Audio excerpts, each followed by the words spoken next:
did the setup myself this time with quite a bit of supervision from Ryan. Yeah. Needed. So heads up, if there's a couple of episodes that like don't have audio and there's just a video, please still watch it. Yeah, if you're listening to this, it's a damn miracle. Mm-hmm. 'Cause I did all the audio equipment myself, so fingers crossed. Crossing fingies. I can hear myself in the headphones. That's a good sign. Yep.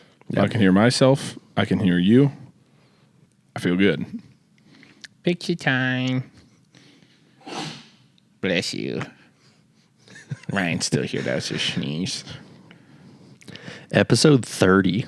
Oof. That's crazy. Makes me feel old. 30. Dude, we got people on staff that weren't even born when we started recording. Sure feels like it. Dude, that is the crazy one. We just hired our first high school kid, and he was born in 2006. And I had the realization that he was born the same year I got my driver's permit. I was in high school. Yeah.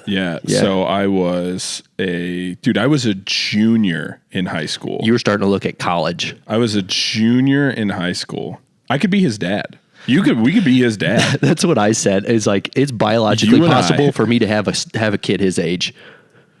We could be his papa. Be his daddy. That's crazy. Oh, that's weird. Oh, like, and I don't know, but like his parents would get more of our references than he would. Dude, there's a chance we're older than his parents. I doubt it, but right, I doubt it too. But like, there is yeah, they would have had to have him when they were in high school. Yeah, but still, like his parents are probably like, I don't know. How old do you think his parents are? 40? Probably in their 40s, I would guess. I guess. Yeah, probably in their 40s because like most people have kids when they're like late 20s, early 30s. Not in Oklahoma. Oh yeah, that's true, dude. Everybody I know in Oklahoma has kids at like 23, 24. That's like pretty normal. And I don't mean that as like a shot, but that is like pretty normal. Yeah, dude. I've heard of so many people getting married before they're even legally allowed to drink. Mm-hmm. Yeah. That is, I'm gonna guess you probably have a couple of drinks at your own wedding, but like. You're not supposed to. That's I don't know. Weird to me. No, for sure. Like I know plenty of people who got married like in college. Yeah, that would be interesting to me. That would be weird to be in college and be married. At least my college experience. Yeah, I wouldn't have personally. Or I couldn't imagine that. But you know, to each their own. Yeah. But that is like, it's very interesting. Like that is one of the big differences between Oklahoma and even Missouri. For sure. Is like, what would you say the average age of our friend group, like, that started to get married? Like, just start, like, what was like he's this old and he's getting married. And you're like, that's decently normal. I would say 27. I was going to say 28. Like the first people of our friend group getting married? No, I'd say like the average age that people, like the youngest average age that people started getting married, if that makes sense. Like when did it? Oh, okay. Like I would say no younger than like 27. I don't think that would be like an average. I don't think anybody was much younger than like 27. Yeah, it's I would say between, like, I'm trying to remember if I've had any friends get married at like 25 maybe, but like I feel like in between 25 and 30 was when most of the guys my age started to get married. Yeah, who was the first one from like our like Wheelahan? Of like, I know I'm like in a different class than you, but I feel like Wheelahan was the first. Yeah, he's what, a year or two older than me? Mm-hmm, yeah, he's my age. And he got married the same year at least I moved to Oklahoma. So I had to be 23. So he got married when he was 25. Yeah. And that was like the first wedding we all went to. Yeah, that's true. Yeah. And then I think Peaches got married pretty early. Yeah, but even that's not like, that was still just a couple of years ago. Yeah. Like it wasn't, I say that, it was probably 4 years ago, 3 or 4, but like it's still like 27. Yeah. Probably for Peaches. So yeah, everybody in at least my grade is probably around 30, maybe 31 now. And I would say we're kind of getting to the point where like the majority are married, but like maybe a little over half. The majority of people that I was friends with in high school aren't married. That's wild. Like, and if they are, like, I mean, I say, like, if they are, a lot of them have gotten married recently, but like, I'm far from like out of the norm, like not being married. And granted, I'll be married next year, but like, like I'm far from out of the norm, like not being married at 32. Dude, I don't know that I would have been making good decisions. Like I wouldn't have been no. Yeah. Nope. Yeah. Definitely not. I wasn't mature enough. No. And it's like, and I say that like, I've never like cheated on anybody, but like, I don't feel like I would have been a very good like husband just in general. No. Or like Laurel and I were actually having a conversation about that because like, obviously compared to like the Oklahoma standard, like we will be having kids later than, you know, most people. And we kind of like had part of the conversation and I was like, I don't know. I feel like there's never the right time. You know what I mean? Like it's always a struggle, but I feel like I will be much more equipped to be a father. Yeah. A year or two or whatever, like Dude, 2 years, not a year or two, like probably 2 or 3, but I'm 31 and I barely feel ready. Right. Yeah. Exactly. Well, you got plenty of time, you know, you got what? 3 weeks. Heck man. Yeah, man. Think of all the things you could do. Think about how many books I could read in that time. At least half of one minimum. Dude, I'm at a solid 2 pages a night kind of guy. Man, son. Hell yeah. Consistent. You look like a 2-page a night kind of guy. Dude, it puts me to sleep, man. Yeah. Dude, there's a lot of sleep too. There's a lot of nights where I plan on read more, but it's like, dude, I'm like 1 page in, I'm like, you know who is one of the most aggressive book readers I know? Is old Lord Beth Church. Is she really? My future wife. She read an entire series of books. I don't know. It's something that got popular that I say everybody, I think it was like mostly the girls were all reading, but it was 8 books, all in the like probably 300 page range. She read all 8 in 7 days, I think. Yeah, jeez. 8 books in 7 days. Holy cow. Dude, she flies through them. So she spends like her evenings. She's the fastest reader I have ever seen. Really? Oh my God. Dude, she just page. And you're like, what the shit? Dude, like crazy. Holy so she cow. got a Kindle, like one of those Kindle, like, it's funny because Kindle did this thing where they went like tried to be an iPad and they were just like a crappy iPad. And so then they went back to being like an e-reader where it's like, it's not an overly bright light. Like it's just black and white. It looks almost like paper and it's not real glossy. It's kind of matte. Find your niche. Yeah. And it's like, well, just what they should have done. Like, right. I mean, it makes sense and they're expensive now and like they're popular and whatever. But Laurel got one of those where it's like, now she just presses a button to turn a page and boy, has that cut down on her page flipping time. Probably less paper cuts. Tell you what, but she's now up to, dude, I swear she'll read a full page of a novel in like legit like 25 seconds. How many pictures on these pages? Ain't not a single picture, just on the covers. Dude, it's crazy. Like I sit there and I'm like, there's no way I could read as fast as she does. Dude, she will like, dude, I'm saying like she'll easily put, if she's got a day off, I could easily see her doing 300-400 pages in a day. Jeez. Like no problem. Just hammer through. Like she will get a book and then like she'll finish that book sometimes that day. You're making me feel terrible about my 2 pages a night. Hey man, no, she's a freak. No, she's a demon. I don't know what's happening. Did you not to call you out, but you mentioned earlier you guys thinking about having kids? Oh yeah, we definitely want to have kids. You talked about it? Oh yeah. We want to have a whole dang old soccer team. A whole litter, huh? Yeah, no, we definitely want to have kids. It'll just I mean, are you kidding me? Yeah. We'll have some freaks. Some freaking freaks, man. It's gonna be awesome. They're gonna be tall. She's every bit of 5'11". Jeez, yeah. And college athlete. dude. Put a basketball in their hands early. Heck yeah, dude. Or volleyball. Yeah, dude. A volleyball, like, that's one of the things that, like, her and I haven't necessarily talked about, just because, like, we've both done such an array of sports. Like, she grew up playing everything. Yeah. Right? And it's like, I played so many different things.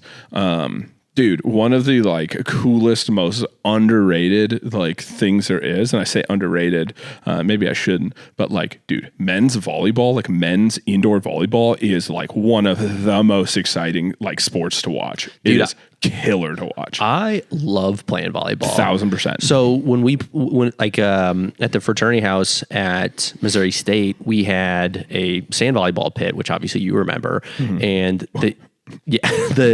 especially the year that I lived in there, we played volleyball multiple times a week. Now I'm definitely not of the skill level of Laurel. Like, I never played in high school or college or anything, but so when we were in Mexico for one of my pledge class brothers who's getting married, there was 20 other guys from my pledge class, and we played, no joke, we played volleyball every single day. Yeah, it doesn't surprise me at all. It's so much fun. So much fun. The nice thing is like, you don't even have to be that great at it to be good. But when you see the, like, legit, like high school boys volleyball or something like that, or especially like college or whatever, it's like, whoa, dude, those dude, like, even when I go watch her play, like, because she plays competitive sand and competitive indoor, but when she goes and plays competitive sand, it's like a lot of the girls, but some of the dudes out there, dude, I haven't, like, anytime playing at the Teak House, like, we didn't hit a ball a quarter of the intensity that they can. It is wild how hard they can freaking. Do you remember when you and I both played on the intramural team, and sometimes you'd be paired up against like another team that's like, oh, we like to play volleyball, but we're just having fun. But we got paired up against a couple of teams that's like, it's like every guy on the team played in high school. Right. It's like, fuck this, man. Dude, Let's just try and get a point, man. And they're like goofing off, like murdering us. Yeah. But that is, and I think that would be super cool because like Laurel coaches competitive volleyball, like big time competitive volleyball for high school. And I think it would be cool. Like no matter what, the nice thing is I'm sure we could, like, I think we'll have like kids that would, if this is what they want to do, I guess, but play like multiple sports, but playing volleyball, I think, especially with like mom being able to like really coach, be sick. Dude, I wish my high school had a volleyball team. I don't even know if I would have played. Like, I don't know if I knew I liked volleyball at that age, but like, that is one thing that it's like, man, I feel like I would have had a lot of fun with, man. Like, and then that's a big part of it too, of like, you got to let your kids do the sports that they enjoy, like, who's that? I think he played in the NFL for maybe like a season or two, but they did Ryan Brantley. He didn't have a mic tonight, so he can't. Sucker. He's hanging out in the background, but I think they did a 30 for 30 for it, where the dad had his baby crawling on a football field before he could even walk, and like essentially like had like hit him on a set diet. Like his whole life revolved around football. Played, was great in college, but like while he was in college, it was like his first exposure to like anything other than football, and his life kind of went off the rails. Well, like I know a lot of people who are kind of a super common one for that is wrestling, because you can get into ultra competitive wrestling at a very young age, where it's not goofing around. It is like you are training, and I'm talking like 5-year-olds. Yeah. And it is like super intense. And like, I don't want to say unfortunately, but like in a lot of cases, in a lot of places, that's what it takes to be like, for sure, really good at some level, you know, like once you hit high school. The problem that happens for a lot of people, and understandably so, is they're burnt out. Like it's all they've ever done. Like it's equivalent to like being in prep since you were 5. Yeah. And it's like, and now you have like freedom to not do that. You know what I mean? And they typically find it. They go back into finding it or whatever. Like, but I do know a lot of people, like multiple friends of mine who were high level wrestlers. Yeah. One of my buddies was like, he from here in Oklahoma, he was like nationally ranked at his weight class, I think number 2 or number 3 coming out of high school, and then wrestled 1 year at OU and was like, I'm done. Long. Yeah, but that's like what happens. You know what I mean? And then I have another set of friends who like the kind of the same deal where they were going to go wrestle for a college, but what the college does, and I'm purposely leaving out names and things here, but what the college does is they tell you to take a gap year and they send you to the Olympic training facility and you train full time for an entire year with the Olympic team. In a gap year before you actually go to college, and the college pays for everything, like every single bit of it, like all your living, food, expenses, everything. And then you just go live at get an apartment by the Olympic training facility, and then you do that for a year, and then you come in as a freshman, and then you redshirt, and then you and it's like you end up getting from high school like an additional like 6 years of wrestling typically. Jeez. It's crazy, man. But that's like, yeah.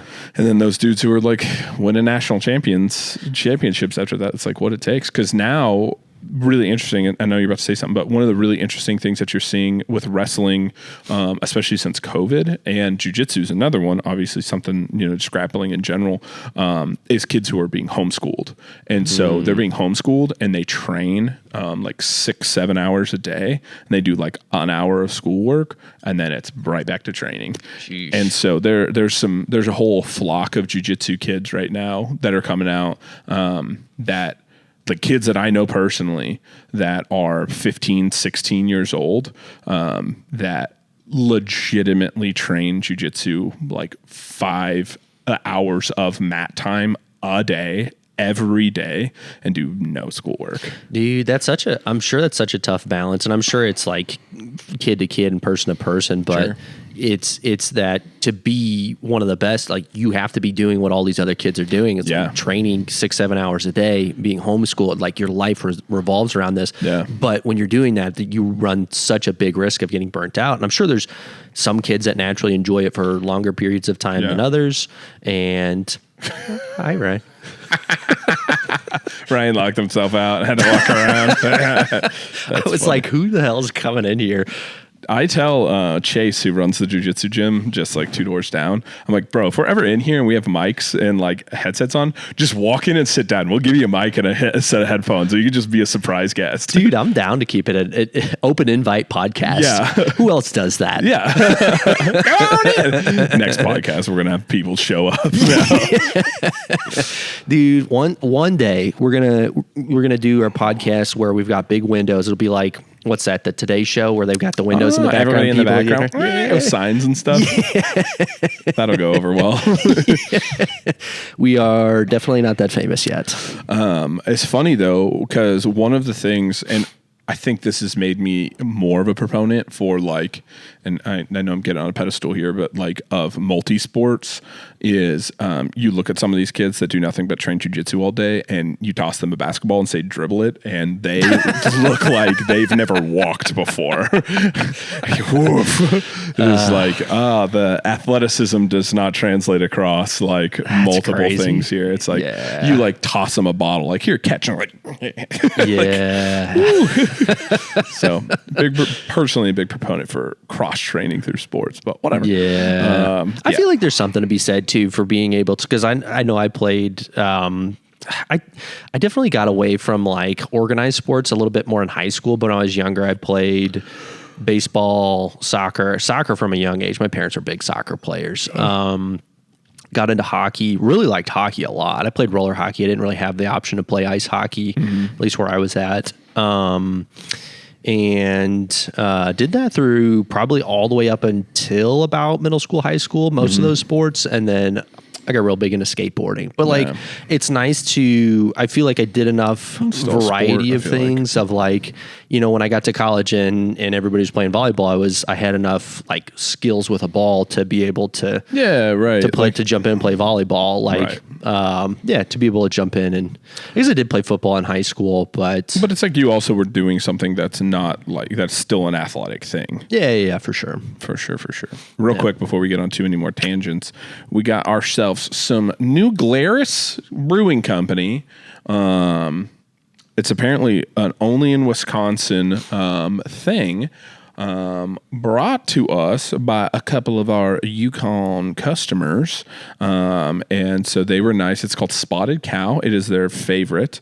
So yeah, shout out to them, for bringing me some back from Wisconsin. I guess I had some family that are there and they brought a whole bunch. And so they had talked to me about it. And so, they brought me some, so we are going to enjoy. I've seen this before. I think my family drinks these. My grandma and some of her family on my mom's side are from Wisconsin. Really? Yeah. So you've heard of Leinenkugels, right? Oh, yeah. My grandma went to high school, I believe, with some of the Leinenkugels. She went with some of them Kugels? She did. She grew up with them. Grew up with the Kugels. And Leinenkugels is owned by, Budweiser now, I think? I think so. But yeah, they still have that little brewery. Is this not a twist off? It is not. We're going to find this to get it, though. Use my bartending skills. This commercial break brought to you by the New Glarus Brewing Company, Spotted Cow Brew, from Wisconsin, USA. My family's really big into all different kinds of beers. They like IPAs and stuff. I'm not so big into IPAs. Yeah, I have no idea what kind of beer this is. I don't know. I don't know how hearty of a brew this is. It doesn't really say, does it? Pass me yours. I'll crack her open. Yeah, I've definitely seen this before. Boop. That was a good one. I hope the mic picked that up. All right, a little Cheers. We shatter them. That'd be cool. Smells like beer. That's pretty solid. That's pretty good. I feel like it'd be really good out of a glass too. This is glass. I'm done. This is why we have guests. I feel like you're less mean to me whenever. No. Nope. No, you're just as mean. Yeah. This is honestly very good, though. It's very solid. I was kind of curious, because like you have people who are very into like some real hearty guys. Yeah. Which I get. Like, I'm sure that there are plenty of whiskeys that I'm like, this is delicious. It tastes like a caramel toffee. And they're like, this tastes like whiskey, you jackass. Like, like this is gross. I always see that with Laurel. I'll be having something. I'll be like, try it. And she'll be like, I'll smell it. And I'll be like, close enough. And she'll be like, She, at your birthday, I think it was last year, when we went to... Oh, what's that whiskey bar downtown after the Dodgers game? Stag Lounge or whatever? Stag, yeah. And she was trying the whiskeys that we got. Yeah, she hated every one of them. She did, I don't know, maybe she was lying, but she said she didn't really like the Eagle Rare. And then she tried some of the E.H. Taylor that I got, and she was just like, I kind of like that one. So wow. She's got expensive taste. She looked at me and was like, maybe she's just being nice to me. That's funny. Yeah, no, not her thing. Not her thing. That's okay. My mom's trying to get into whiskey, and my dad's just like, maybe don't. Yeah. It's like, I'm going to have to find so much more if you're drinking it. Yeah, no way. Yeah. That's funny. But yeah, no, I think, very much we want to have kids, and you're talking like a lot of kids, right?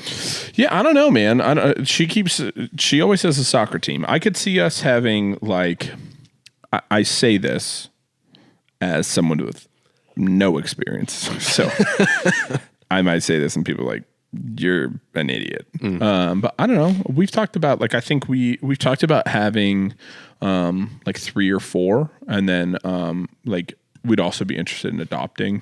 Like kind of going through that process too. Alyssa was actually really interested in that. Mm-hmm. She's wanting to potentially do that later in life. I think she's got a soft spot for, because I think kids, when they're just babies and really young, they are adopted much more easily as opposed to when they're teenagers. And I think she's seen other families adopt like teens or preteens, and she thought that could be cool to do when our biological kids are around that age. Yeah, like, right. Adopt other kids that are around that age. Yeah, right. Well, there's such a need for it. Like, and it's but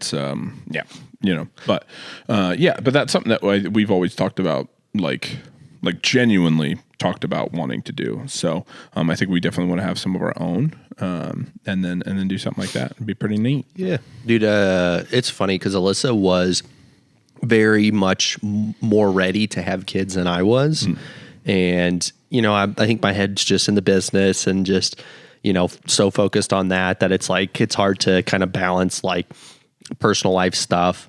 But we're at a point now where it makes more sense, and I've got a lot more of a capability of being able to take care of a child than I did when I was working in store and back end. And so now that we're kind of at that point, it's like, okay, but she's been ready for a long time. Right. But now that she's pregnant, we're about to have one. It was really funny. It was at a doctor's appointment. We hadn't talked about it at this point, but we both had a different mindset towards it. But the doctor was like, so post-pregnancy, we should probably talk about, are you guys planning on having more kids? And if so, how soon?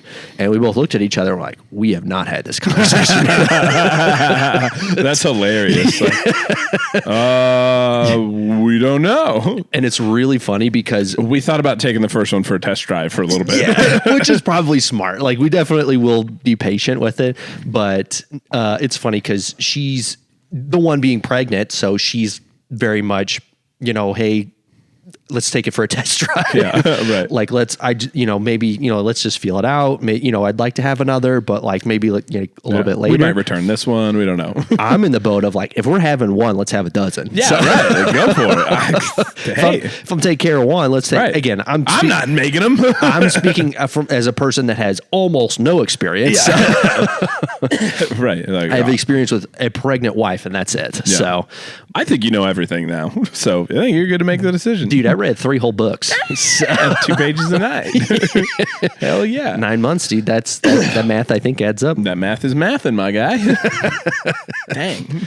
But yeah, I'm in the same boat, man. I feel like it would be stressful for sure. I know it's a lot of work. I've heard, especially when you get from 2 to 3 kids, you run out of hands to hold these kids. You can't have mom have one, dad have the other. Like someone always has to have 2. So, but I think we've taken on some pretty stressful stuff. I can't say any more stressful than having 3 or more kids, but I'm up for the challenge, man. I think the reward would be really cool to have a big family in the long run. I think so too, man. Yeah. I think in the long run it becomes, because they're always like so uniquely different too. And so I think having, you get your little sporty one, your little artsy fartsy one, and like you got all sorts of little different stuff going on. Yeah. And then if we both have a full soccer team full of kids, we could have the Oglesbys versus the Will Heights Olympics. I hate to inform you of this, but like we will physically dominate you. We're getting a head start. There's something to be said for being a little older. Tell you what, they're all going to be Alyssa sized. That's my worst fear. Nah, I don't care. Yeah, right. That's hilarious. Now we'll have a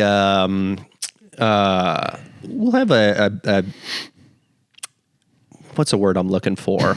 I'm curious. Yeah, we'll have a competition of physical sport and intellectual intelligence. Well, man, let me tell you, buddy, you got me spooked. You don't know what either of those words are. I got you. And pretty good on the intellectual intelligence spectrum, okay? Doing pretty good for myself. I literally just explained to you how Laurel reads like 300 pages a day. True. She's a breeder, man.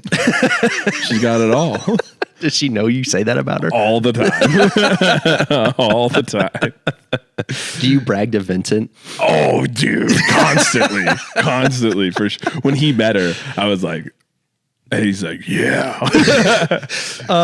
Could you explain Vincent for the viewers? How much time do we have left? When did we start? Yeah. Do we have 2 hours yeah, we left? probably gotta time this ourselves this time. That's right. We probably started, about 7:30 or a little before that? I think, Ryan, is there a time on the screen up there?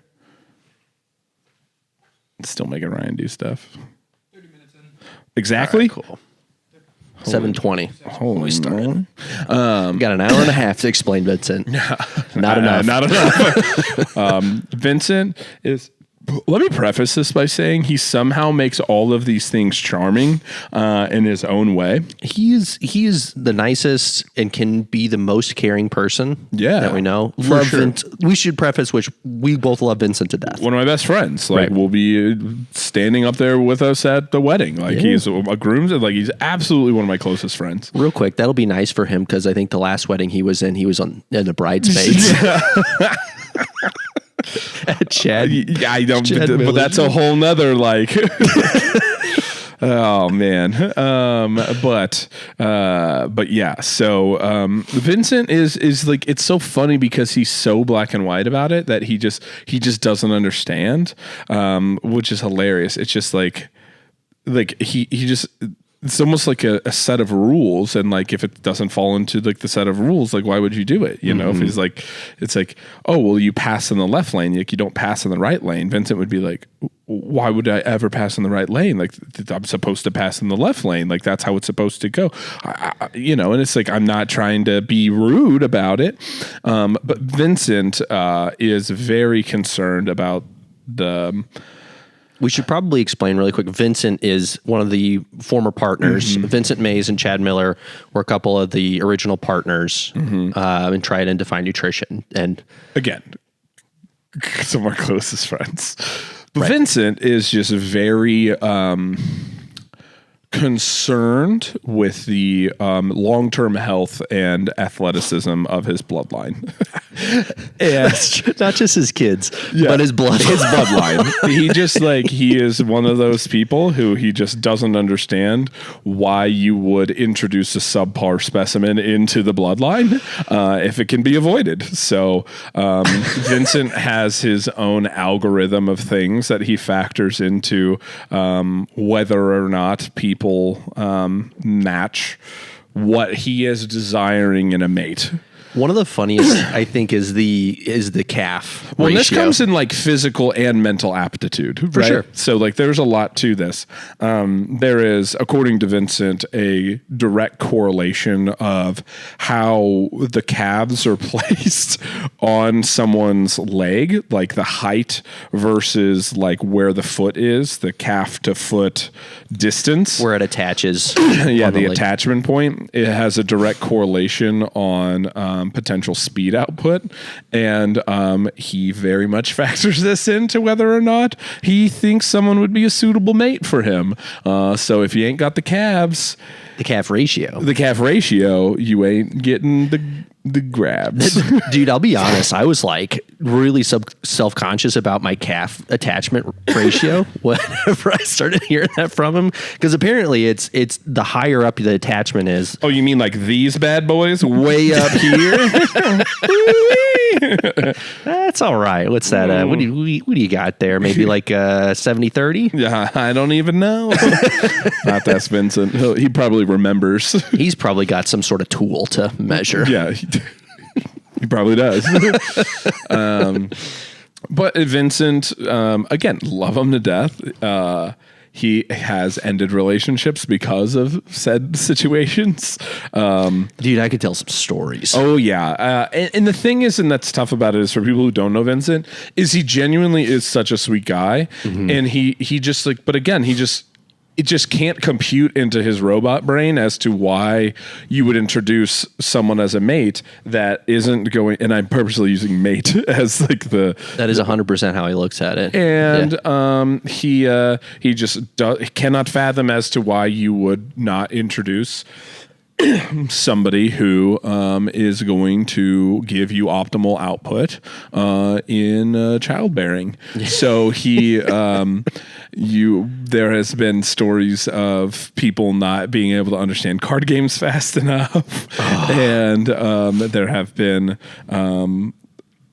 He is like one thing. If you're going on a date with Vincent, he's going to want to understand. He's going to want to meet your parents, and not because he wants to meet them. He's got to judge the long term.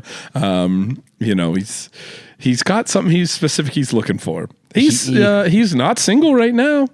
Hey, good for him. Good for him. Hopefully she's not listening. But again, this is like somebody you have to keep in mind who like challenged himself to spend the least amount of money he possibly could on food for as long as possible, and went like over 8 years eating nothing but eggs and rice, and not even spending money on like salt and pepper. So like it's hard to fathom sometimes like how his brain always works, but it's it is hard to explain him, because like when we sit here and explain him, we know Vincent, and we can look at those things of like more of a quirky trait to Vincent, because we know he means well, and he is, like you said, a sweet guy. Yeah. But when we explain him to someone that doesn't know him, he's like a dick. Dude, which is my favorite part, because I loved explaining Vincent to Laurel before she ever met Vincent, and she was like, "Why are we going to visit this guy?" And she met him, and she's like, "He's so nice, so sweet." Yeah, I know. Those things don't really come out until you really get to know him, and at that point, you're like, I understand who you are a little bit more, and I can take those things with a grain of salt. So, dude, one of the funniest ones was the first year that we moved to Oklahoma City, it was Chad, Vincent, myself, Alyssa, Chad's 2 Great Danes, and Stanley all in the same house. But when a rambunctious group, right, it was loudest we ever got was playing Nintendo 64, Super Smash Brothers. We all got very good. This is a funny thing, because this is the very beginning of Triad, so we have to keep in mind again, like, spend as little money as physically possible. So it was always so nice to go over to the house in the winter. That's what I was going to explain. Yeah, you go ahead then. So after I moved out, because I don't know if Alyssa or I would have been cool with that. I think we would have put up a fight. And I don't think it really came to mind until after we moved, because as crazy as Vincent can be, Chad's always down. Yeah. And when Alyssa and I moved out, that house got crazy. And again, being on the kick of spend as little money as possible and only do the things that are 100% necessary, they decided for an entire year to not run the heat or the AC, right? Yeah. For an entire year. Yeah. So dead of winter. Oh, yeah. No heat. Dude, we went over there one time for somebody's birthday, or so. It was like one of our church friends' birthdays. And they were like, "Oh, guys." And it's so funny because they can't compute that this is weird, right? And so they're like, "Yeah, come on over. It's going to be great. We'll play Nintendo 64. And then we're all sitting on the couch in the dead of winter. And you realize nobody has taken their winter coats off because it's legitimately 49 degrees in the house.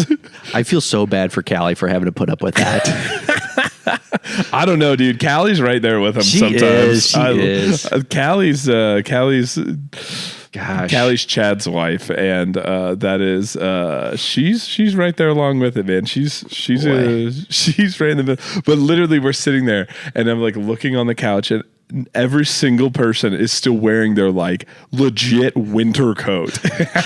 That's the funniest thing is like they don't understand how crazy that like okay, if you're gonna do that at your own house, that's one thing, right. But you're inviting people over thinking that what you're doing is totally normal. Yeah, like they won't even notice. Like, well, like we bought box brownies, so we're gonna have to turn the oven on. It'll be hot in here. Dude, they probably got really acclimated to cold weather because Only time they were ever warm was probably when the they were at real work. What? It's probably the real goal. Yeah. Just like acclimate, just like a hormetic effect of like strengthening our cells. Like our body insulations improve dramatically. Not to mention, they probably saved what, $10, $15 a month a piece. Probably so. Pay for heat. Dude. Oh my gosh. Could you imagine taking a shower and like getting out of the shower? Oh gosh. Did they take hot showers? I'm curious. They're just like, Dude, I bet that was an experience, honestly. Yeah. Like to not live in something that in a home that was temperature controlled. yeah. Like it is, I mean, I'm sure a little bit warmer than the outdoors in the winter and Yeah, fuck, it's it's just probably shielded. hot. It's just shielded from the wind. They didn't turn their AC on either. I don't know. I feel like they might have turned the AC on just because they do care about the dogs. They don't care about themselves, but they care about the dogs. That makes sense. Yeah. So I think they might have. But again, we're talking like, yeah, they had it set on 80 probably. You know what I mean? Like something like that. Like set on 78. We don't even keep our supplements at that high of heat. Yeah. Our supplements are treated better than dogs. Oh man, yes, better than them. Like, if they're cold, you're cold, Kevin. Bring them inside. We We're talking about the supplements. we legitimately are in a warehouse space that has double the amount of HVAC tonnage because the supplements were going to be overly particular about keeping at a certain temperature. Like, yeah, most supplements are fine if you kind of you let them get a little. You put them in a spot and they get a little hot, or you let them. Cold isn't a huge deal. Yeah. Sometimes you deal with sealing a little bit, but like that's a lot less of an issue. But Yeah. getting hot is where you really run into like clumping and flavors turning and whatnot. I know we've talked about this before, but we decided to not run the risk at all. And it's like, man, we're able to keep it 70 degrees in here through the summer. Yeah, that's great. It is Feels very nice. an expensive utility bill though, because it's a lot of square foot, and it's That would be feet. foots. I'm pretty sure. Correct. And the ceilings are 20 feet high with Yeah. no ceiling tiles or anything to Yeah, right. hold the heat down. Wow. Never But you can realized shoot yourself a basketball. I have many times. Hot dog. I think of all the things we can do in here. We don't even have a zip line yet. Dude, we probably could set something up on top of the bathroom. Yeah. Yeah.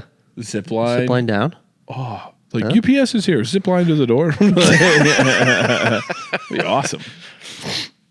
We started having a meeting here, and we could try and get a little post-meeting knockout game going on. A little routine. We usually eat breakfast, and that's like the only time that I feel like I eat things like bagel sandwiches anymore. And I'm like, I always eat that, and I drink an energy drink, and I'm like, I'm like in full zombie mode after that always. Dude, that's why I just get coffee. I know, but the temptation is like it's too hard for me. Dude, because we're getting Old School Bagel Cafe right now. So and it's delicious. good. It's Dude, so good. if Old School Bagel Cafe stayed open, because I usually don't, I stay on a diet. Like when I have cheat meals, I'll eat them, or anything just off of my diet. I usually try and eat in the evening because I'm the same way. It's like I'll start to kind of like get lethargic Dude, and just like I can't do it at all. bloated and whatnot. But I love Old School Bagel Cafe, but they close after lunch. Yeah. So I'm the same way. Like if dude, because some of my favorite like cheat meal stuff is like desserty breakfast, like pancakes or waffles or something like that.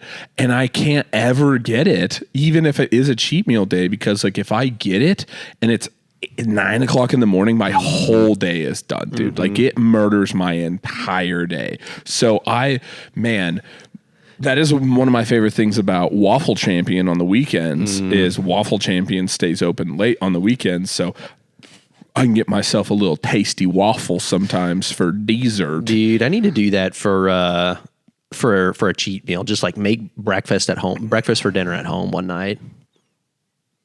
I mean, like full on breakfast. What are you looking at me that way for? And nothing. We're not getting into this again. But Breakfast Sandy.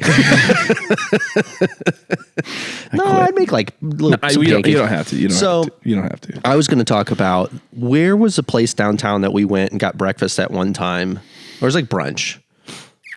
Could have been a lot of places, to be honest. It was you and I think it was like Alyssa and Laurel were both out of town. And I can't even remember why. I think we were maybe just going to get breakfast. But it was a fantastic breakfast. What'd you have? The only thing I can remember is the couple next to us got one of those really big pancakes. So we went to Kitchen 324. Yeah, that's right. And Phenomenal place. And the couple next to us ordered one of those really big pancakes, and you look over at them, and I schmooze our way into getting that pancake. You knew what you were doing because I had one goal. You started off with saying, "Oh, you guys got the pancake. I've always wanted to order that, but never have." Yeah. Well, because we had even talked about it. I was like, dude, the pancakes here are like a legit cake. Like it's an inch tall, dense, as big as a plate. Like it's this massive thing. And I'm like, but like I'm never gonna order that. You know what I mean? Can't like eat all of it. I can't eat all of it. It's gonna murder my whole day. Yeah. And then so at this restaurant they sit you pretty close to people, and I've been known to schmooze a time or two, and the couple next to us got it, and I looked at it, and then I looked at Kevin, and then I looked at it, and I was like, I've got to play it. Let's just say Kevin and I ate more than half of that pancake. Dude, I honestly didn't eat that much. The thing I ate more than half of that pancake. You had a couple of servings. What's that Friends episode where it's Phoebe and Joey at, gosh, I'm probably showing my age for anyone younger that's listening, but they're at a restaurant and they're asking, they're trying to switch them tables and whatnot. And they're like, oh, sir, it's rules. And it's like, well, what about eating leftover food off of other people's plates? Yeah, what's they're like waiting for everybody to show up. Yeah. And he's like, what's the rule on that? And the waiter goes, it's frowned upon. And Joey goes, but it happens. So that couple shared some of their pancake with us, which was awesome. I only had like a little pie slice of the pancake. And dude, you and I were, I don't know, we were talking about something, and no joke, I'm sure you remember, but dude, I had to run to the bathroom. Kevy got the tum rums. Ooh, it was not good. Dude, I was in the bathroom like probably 7-8 times. And I wonder if you had just gotten maybe like a little ick of food from maybe something prior. Maybe. I don't know, man. I think it's a good point. I probably shouldn't, like, you were fine. Like, I probably shouldn't be, bad mouthing Kitchen 324. That's the name of it, right? Because the pancake was delicious. The pancake was awesome. Yeah. And it's probably because I'm just like overly sensitive. Like I haven't had cake, syrup, and butter. I've also watched you microwave your meal and pick out the pieces of veggies that have like gone bad.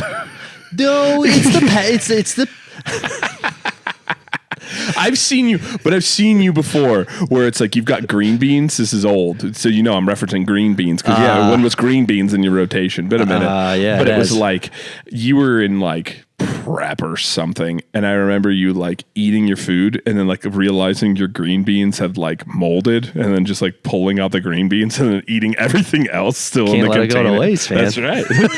So what I'm saying is, there could have been, who knows? Maybe you got a bit of the goof from something else. That's true. That's a good point. Either way, the more fun part of this story. I ate something that I definitely should not have. The more fun part of this story my stomach was not prepared for. Is the couple next to us order this pancake, and the wife is sitting next to me, and the husband is like sitting next to Kevin, kind of thing. And I look at them and I go, oh my gosh, I have always wanted to try that pancake, but I could just never order it. It's so big, it's just too much. And they're like, oh my gosh, we feel the same way. That's why we split one and blah, blah. And I'm like, oh, that's so cool. And they go, well, why don't you take a little piece? And we're not going to eat all this. I go, I couldn't. We couldn't. Absolutely not. And they're like, you think we're going to eat this whole pancake? And I'm like, I just wouldn't feel right. And they're like, no, it's settled. You're having some. And I'm sitting there sipping a Bloody Mary like, I'm going to get me some pancakes. Yeah, Thomas, get him. So they cut old Kevy I a couple of slices of pancake here. And we sit there, oh my God. Oh, this is so good. And they start eating some more pancake, right? But then their regular food comes. Once the regular food comes, then they've kind of forgotten the pancake exists at this point. And they're eating and they're going. And then they kind of realize like, oh, we're actually not going to eat any more of this pancake. And they look over at Kevin and I and they go, and there's like more than half of this. And it's a big pancake. Again, it is legit like 1.5 inches thick and like a full Frisbee size. Like it's a big old pancake. And they've got like more than half of this pancake left. And they look at us and they go, we're not going to touch it. And then we go, well, if it's going to go to waste. And they hand me the plate and I just like grin at Kevin as we get handed this. Because I knew what you were doing right from the start. And you got to, again, I got me that pancake. You got to throw in a little like, I couldn't. Oh, I couldn't. To make sure that it comes across as that's not the intention of me talking about it. Oops. Thank you to that couple that shared our pancake. For real though, that was so nice of them. What a sweet couple. You are a world-class schmoozer though. What's your best schmoozing story? Man, I don't know. That pancake one's pretty solid. It is a good one. I think I've definitely I don't know. That's a tough question. Gotten some deals on some things.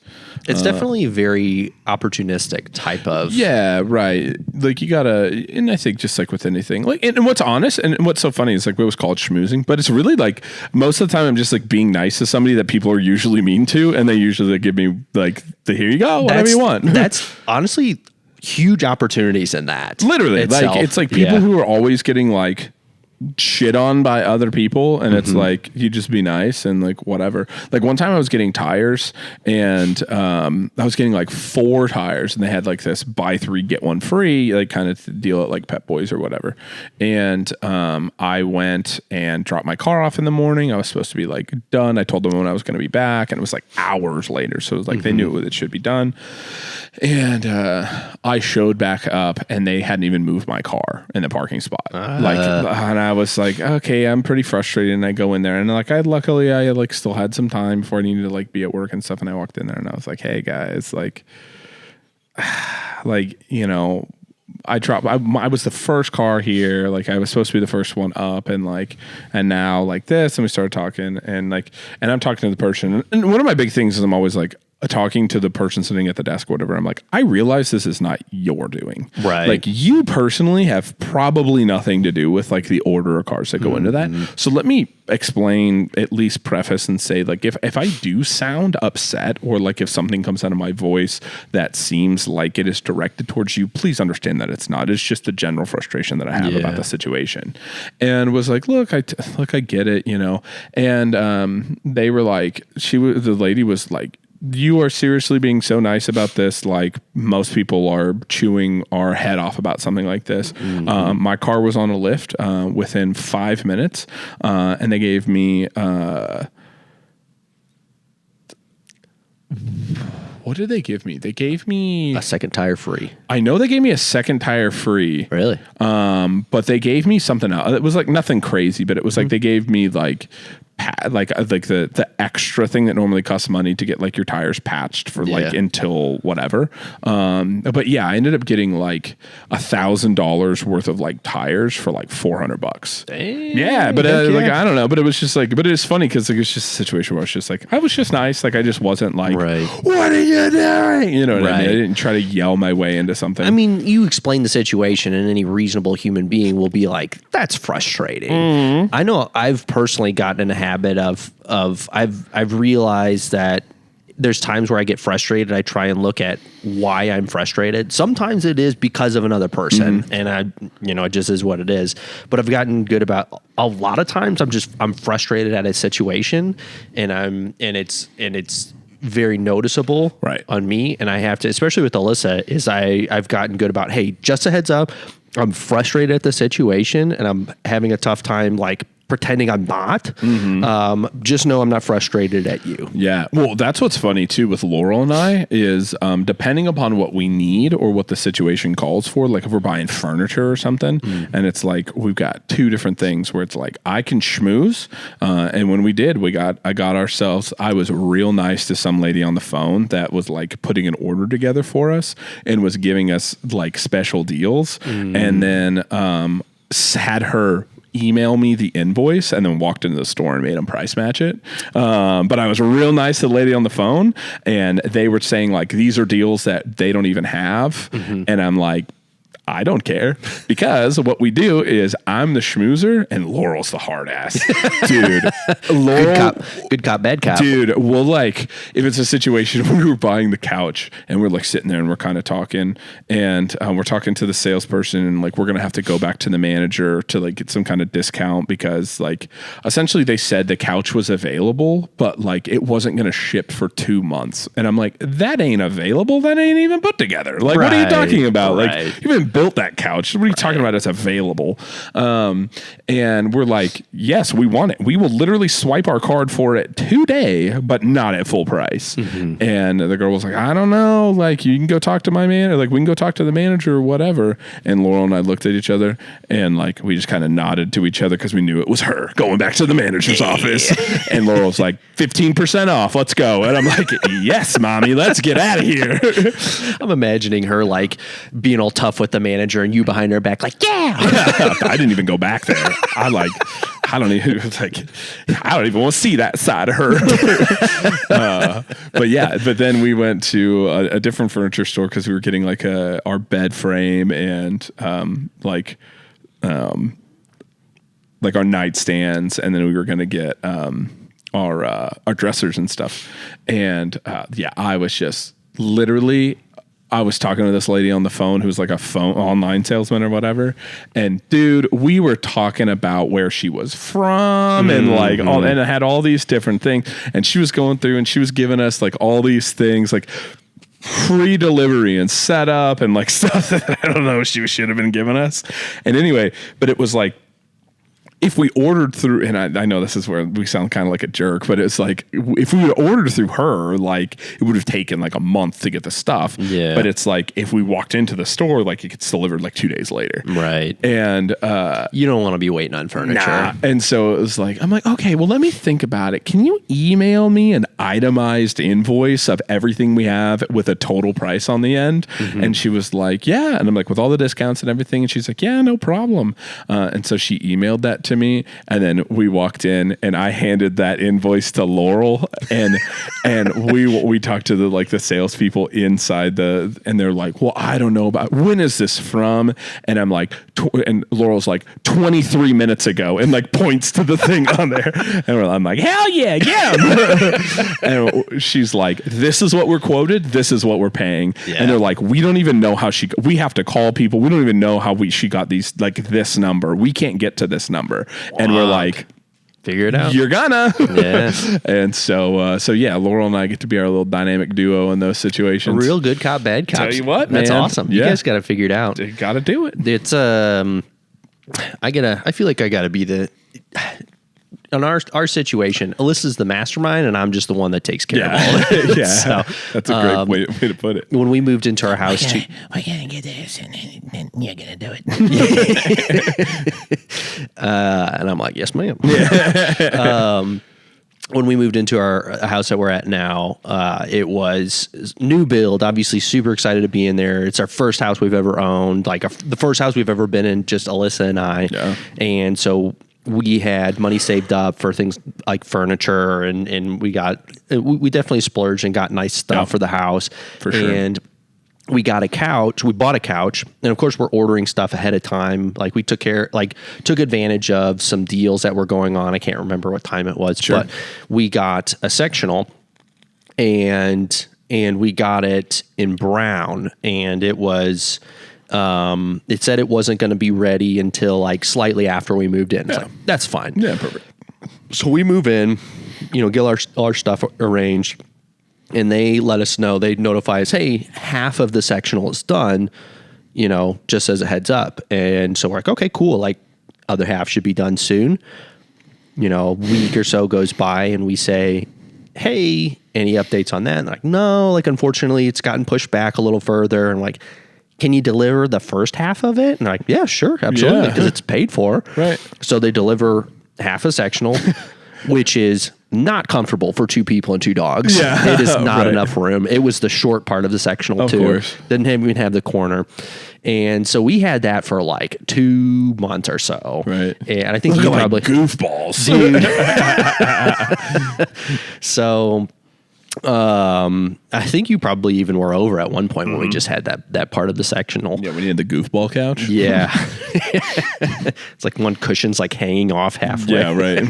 And so finally we're like, they just keep pushing back the due date on the other half of this sectional. And we're like, you know what? Let's just go find a different couch. We're going to return this one. We were like on a waiting list, and somehow or another, we got pushed back to the very end of the waiting. Like, we were getting closer and closer and closer. Of course, it's getting pushed back further and further. And then something we did to try and speed it up pushed us back to the back of the line. I mean, we pissed somebody off, and they're like, you were going to the back of the line. Right. Like, okay, well, whatever. We're going to return this now and go find, and it's like, well, let's go find a different couch first before we return this. Mm-hmm. So we go, and it's like late at night on a weekday, and we go to some furniture shop. And we're like, let's find something that's here. We're not waiting on anything that's supposed to be due in a certain amount of time, because it's just going to get pushed back. And everything was still pretty affected by COVID. So we walk in, and there's a younger guy right up front. And he's like, hey, can I help you guys out with anything? It's like, yeah, we're actually looking to get a couch tonight. We're looking for a sectional. We actually bought one, I think, from them, but just online. Alyssa likes to do all her shopping online. Sure. But again, we want to see it that we're getting it, right? And we showed him, hey, this is what we bought, but we haven't been able to get that, but this is what we're generally kind of looking for. Can you show us sectionals? So takes us around the store, shows us some sectionals. And I think we both had our mindset on, we want this one. It has 2 recliners on each side. It's super nice. And so we're going in trying to find something kind of like that. And we couldn't really find anything that we really liked. And that was in our price range. There was a really nice leather one that was like a few grand. Yeah. So we finally I think we're kind of going back to, all right, maybe we'll just take another look online somewhere, see if we can find something that is available now. And we're both just sitting down at this point on one of the couches. And the younger guy that was kind of helping us out came back over, and he's like, hey, I've been looking up, and he's like, the couch that you guys ordered is available now, but just in a gray. And we're like, we didn't even think about that. Like, we were wanting the brown, but like gray would probably be fine. Yeah, right. And he's like, it is in stock now and could be delivered to your house this week. And we're like, you know what? Yeah, let's do that. Awesome. Like, that's actually probably most ideal situation. So ordering it up, we go to the front desk, and we're sitting there, and it becomes really apparent that this is like the new guy at the furniture store, and all the older, more seasoned veterans are all at the counter, and you can tell they're all really proud of this new guy for making a sale. I think it might have been his first sale. Right. And we're filling out paperwork and whatnot. And at one point he drops a pen, and all of the older people that are working start giving him shit for dropping the pen, because I think he was kind of getting a little nervous, like excited he's going to make a sale and whatnot. And they start giving him shit. I'm like, yeah, you know what? I didn't really like you dropping that pen. We don't want the couch anymore.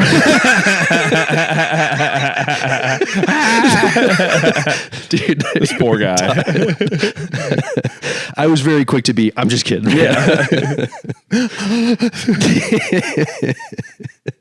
But yeah, that was the best joke I ever told. Wow. Yep.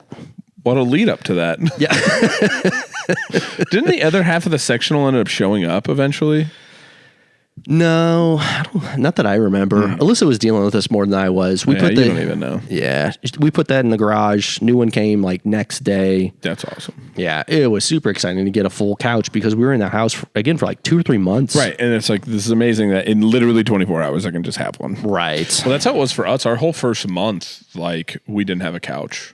in our living room, which was awful because it's just like you realize then you have like so few places to sit down, and it's like, man, like I really want to like enjoy the living room. It's really tough to enjoy your new space when you have like it's like we had just moved out of like this small apartment where it was like we didn't really have a living room setup that made sense, and so it was always like when we watched TV, it was like in bed, and it's like, and I don't mind watching TV in bed, but I also like getting up and like I feel like I'm starting my day. Like I feel like I'm like I get up, I open the blinds, like whatever, and I could even just moving to the couch, like I put clothes on, I probably brush my teeth then, and it's like I've like started to get my day going. Whereas if I just stay in bed, like I can just end up like schlubbing for too long. And so it's so I like to just like get up, like especially like on a Sunday, if I have a Sunday off or something like that, like get out of bed, like I get up usually a little bit earlier before Laurel does if she doesn't have to be up for work, because she gets up before I do every day. So like she sleeps in, and like I'll get up, especially recently, and they've been having like the early London like NFL games. So an NFL game starts on like at 8:30 on Sundays, and it's like I just get up, like roll out of bed, throw some sweatpants on and a t-shirt, and like go sit on the couch and like turn on the football game. And I'm like, this is awesome. Like, it's really nice to have that. You just like, don't realize how underutilized you feel like your space is. Yeah. In the evenings too, whenever you got to have somewhere, like you don't want to just be sitting at the counter or like standing up. Like you're like, I'm going to go lounge for the evening, but I'm not ready for bed. Like laying in bed is kind of, your spot gets all warm. So when you get into the covers, it's already warm and you're like already kind of laying down. So it's like hard to go to sleep. How about that couch though? Dude, that couch is massive, dude. It's so huge. It's the most ridiculous couch ever. Alyssa was raving about it when we got home. So our sectional that we got, because we have like our living room is like deceivingly bigger than it seems like it is. And we have like a super long wall that is the entire length of our apartment. Like our apartment is a kind of long and skinny, like the warehouse almost, where it's like just one wall literally runs from one end of it all the way to the windows, and that's the wall that has the couch on it. And the main like back part of our sectional, the main piece of it is over 14 feet long. And to give you an idea on that, you said that you and Laurel can both be laying down, like fully laying down and not touching our feet. Yeah. That's crazy. Dude, it's bananas. And like the other section is like not short. Like the other section is probably 9 feet. Yeah. And then it's got a huge like ottoman too. That's what I was saying. I think you could have four people fully laying down on that couch and nobody touching. Yeah. It's pretty crazy. Yeah, you totally could. Yeah. Yeah. And it's, again, your living room space is pretty big. Your new place is really, really cool. That was the first time that I've been there was this weekend. Pretty neat, man. We're super stoked about it. But you look at the couch and it's like, it fills up the space and it makes it look like a normal sized couch. Yeah. And you sit down on it and you're like, what the, like looking like way down. You need binoculars to see the other side. Well, that's always so funny because the Laurel and I are always like we push the ottoman into like the corner of the couch. So it just turns into like a bed. Yeah. And it's like literally that's the guy was like telling us, or girl was telling us when we were doing the shopping, that the ottoman in the corner, the ottoman, and then the 3 cushions, that's like the corner cushion, that cushion, the ottoman, and this cushion, so those 4 spaces, is the same size as a full-size bed. So like Laurel and I just like snuggle up in the corner, and it's so funny because that corner you can see on the couch like cushions where we've sat, and then like the very ends maybe even sat on once. like it's only when we have like a bunch of people over that Laurel the other day came home and she was laying on the couch and she was facing like laying the other direction, like down the long portion, and she was watching TV, and I walked in and I was like, hey, how's it going? And she's like, trying out a new spot on the couch.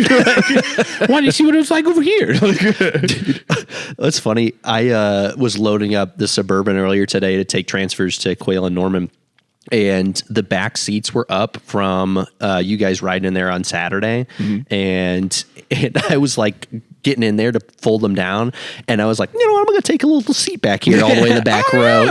See what it's like. What's this like back here? That's the first time I sat back there. That's funny because I remember when I had the Durango, like it had three rows of seats, and I remember like the first time I sat in the Durango as well, and like the very back, you're like, oh, Oh, so this is what it's like back here. Do you know what is a really, really weird sensation? Is riding in the backseat of your own vehicle. Oh, yeah. No. Yep. Give me the heebies. Oh, yeah. It's one of the most uncomfortable feelings in the world. Why is that such an uncomfortable feeling? I don't know, man. It's like riding in the backseat of somebody else's vehicle, isn't it? Yeah, it's no different. Like, Right. hey, that doesn't bother me, but when it's my car, it's just like, it's just a different perspective of something you do all of the, it's like an out-of-body experience, like almost. Yeah, I guess it's because you're so used to anytime being in that particular vehicle, you're the one controlling it. Yeah. So you're in the back seat with no control over it. Yeah, Laurel doesn't understand that because every time we're in her car, I'm driving. So,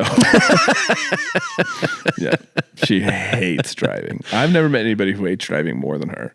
She hates driving anywhere. I don't mind driving, but if somebody else is down to drive. Oh, I know. Yeah. I can't tell you how many. Like, we're literally, I always drive your truck. Like when you had the truck, I've never driven the Suburban yet, but I'm sure there will be a day soon. You can take a spin. We got business insurance on it because every once in a while Ian will use it. So we got business insurance, so anybody at the company can drive it and be insured. Nice. So, but I drove that truck so many times. We'd be going golfing, and we'd load the clubs up, and I'd just be walking towards the driver's seat because I knew he was about to ask, "Hey, you mind if I eat my breakfast on the way? I got these 8 whole eggs to eat, so it'd be a whole lot easier." Yeah, Kevin, I'll drive. It's fine, dude. Alyssa doesn't like driving, especially if it's my vehicle. She really doesn't like to drive. So like, I got to eat my eggs and drive whenever she's in the vehicle. So I don't mean to brag, but I've driven Alyssa's vehicle. That's big, dude. I know. She don't like me driving her vehicle. She let me when we were doing build out here. She let me, like, not even to be, not to brag again, but she wasn't even apprehensive. I was like, we were talking about the TVs, and I was like, I think I had the TVs delivered, but they have them at Best Buy, and I was like, I don't know if they're gonna fit in my car. Maybe I can get Laurel's or something. And Alyssa was like, and I was like, do you think like they'd fit? I'm like, I'm sure they fit in the Mazda. And she was like, yeah, here you go, just take mine. And I'm like, dude. And I like to look for a second. Like I remember just like staring at her like, is that you, Alyssa? Alyssa. Like, and she was like, well, be careful. I'm like, yeah, no, of course. Dude, build out brings a whole different mindset. Definitely does. I think we've got. Don't take this away from me. Oh, okay. No, that's you. Like, again, anytime.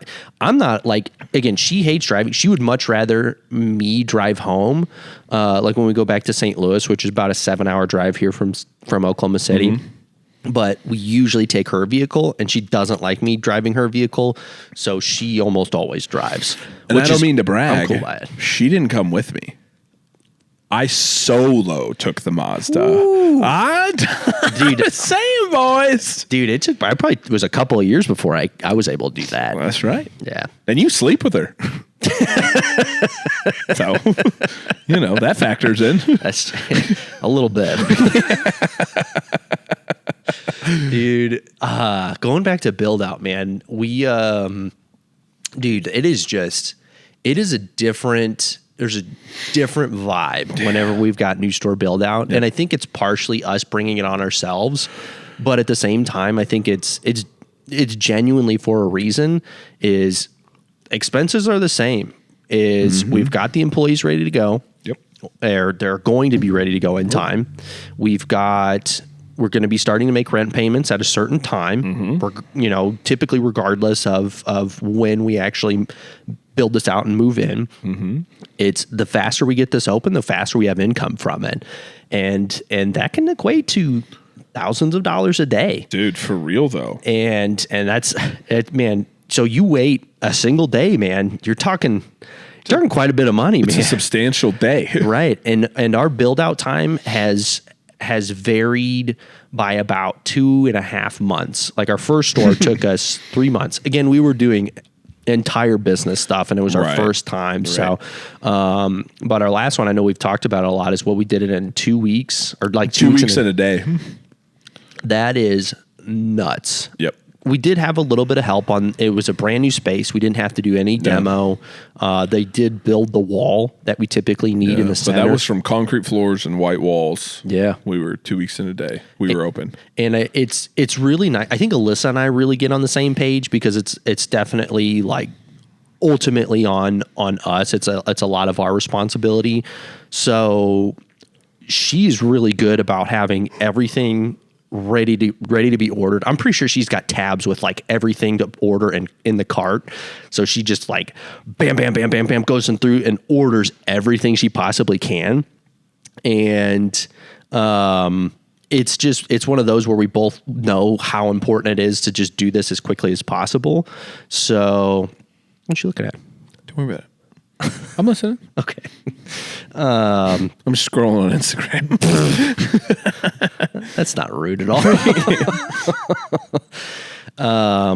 But yeah, we get to this in this mindset where it's just like, just make it happen. And I think we both know that we're both under a lot of stress. Both of us are waking up pretty early and both staying pretty late. Like we're doing floors, shelves. Not fun work. Yeah, it's exciting to watch it happen. Yeah, and we're excited to get it open. So I think we're both running off a little bit of motivation. It is type 2 fun. It is something that that's a phrase that Vincent has.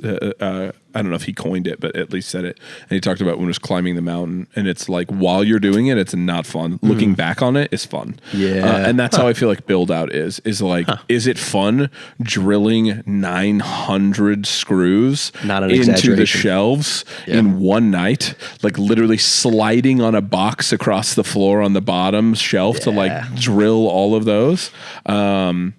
No, it's looking back on it. You look back on it fondly, though. Oh yeah, no, it's I feel like you build a little bit of a bond that way too with like everybody that helps out. Yeah. So, but it's dude, you definitely hit situations where it's all right. We finished all the slats. How do you guys, and it's 11 p.m. where it's everybody's kind of in the same boat of like, okay, we'll finish this and it'll be pretty late. Yep. That'll probably be a good stopping point. And you kind of you get to the end of that and you're like, hey, is anybody up for starting the shelves? Yeah. And everybody's like, fuck it. Yeah. And it's 11 p.m. when you start. And it's like, we're going to be out till 2-3 a.m. in the morning. And then there's like the day when like 100 boxes of inventory pull up. And you're like, okie dokie. Yeah. Gosh, I remember transferring all those from Quail Springs. This is again before we had the warehouse. It'll be so much easier with the warehouse. Oh man, it'll be really easy when we have a box truck. That'll be cool. I was gonna say it's like, but renting a U-Haul. But I remember the biggest thing through that was obviously Alyssa is handling a lot on top of her regular responsibilities, and we're both working crazy hours. But I remember I was just in this mindset where she could say anything as mean and as personal as she could possibly get, and it wouldn't faze me. Yeah, right. And she's even mentioned that a couple of times because I talked about that when we were in build out. I was like, I feel like I've reached a higher level. And it was, I think, just the circumstance of being in build out and just kind of a different time. Oh yeah. And I remember mentioning that to her of like, this is like, you're mean to me. Yeah. And it was like, I don't care. Like, it's like, it's cool. I get it. I get it. You're stressed. Just know, like, I don't even need an apology right now. Yeah, we're good. We're cruising. We've gotten past that. It's hard to keep that mindset long term. And she talks about this stuff. She's like, I just really wish you could be like you were when you were build out. That's so funny. Oh man. Yeah, good times doing build out. Peeing at Sonic and that was after we found out Sonic had a public bathroom. Yep. Before that, we were peeing in more interesting places at times. I was coming back to Fit Camp a lot. Fit Camp 180, that's right over here. Yeah. They let us use their bathroom. They were very nice to do that. They were very nice to do that. Shout out to them. They let us come tinkle. Yeah.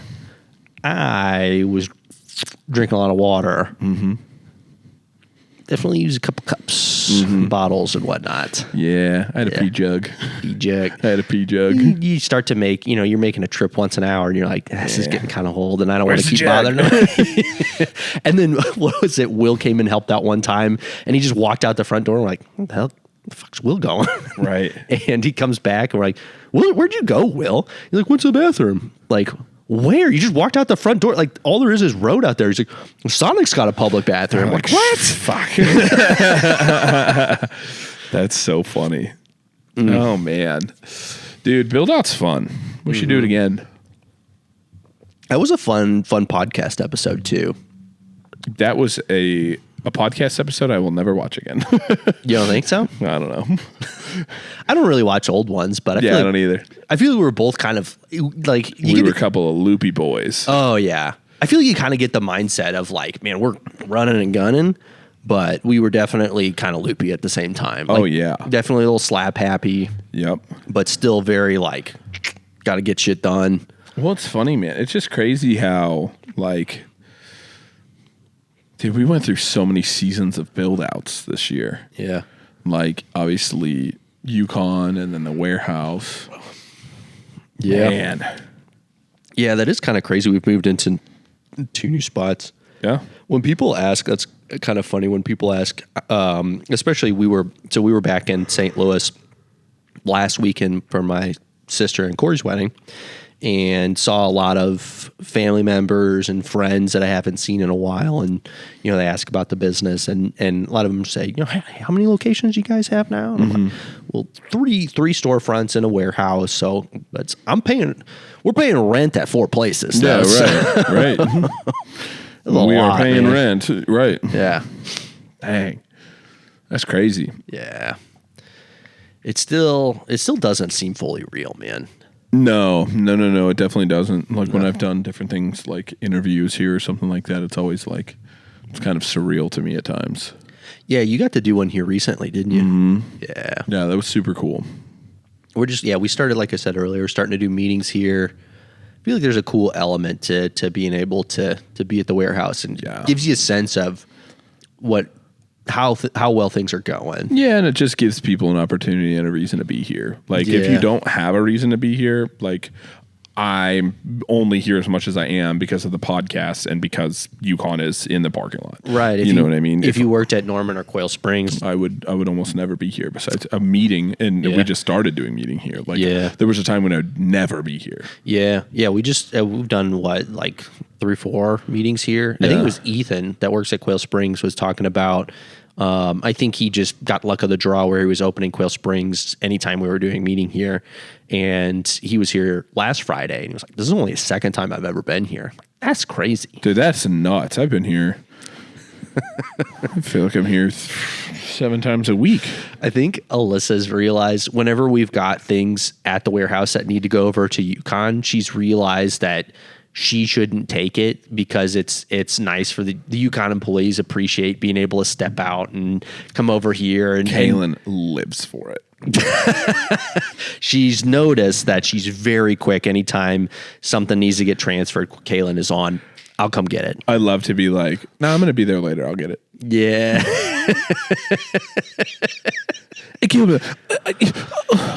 Okay. And I go, yep. But I think Will just likes to get out of the store, take a little stroll. I'll take the. It's so funny because we'll be sitting there and they'll look at me and they'll be like, I'll take the dolly back. Okay, sure, go take the dolly back. I don't care. Like, whatever. They're just excited, little dweebs. Yeah. I hope they know I don't share the same need to go over to Yukon to see them. I'm kidding. I like those guys. When you need out of the snark tank, you do. That's true. Need a break from this. We talked about that before. Yeah, he gets a little snarky back here. Yeah. I don't know. Ian's been a little bit more peppy and sarcastic recently. So that's good. Yeah, good for him. He's bringing a new energy to the warehouse. Yeah, he's been fun. I really like getting to see him more often too because he comes up and clocks in up there, and so we'll always chat for a little bit. Yeah. So that's been fun seeing him for sure. Yeah. Seems like he's doing well.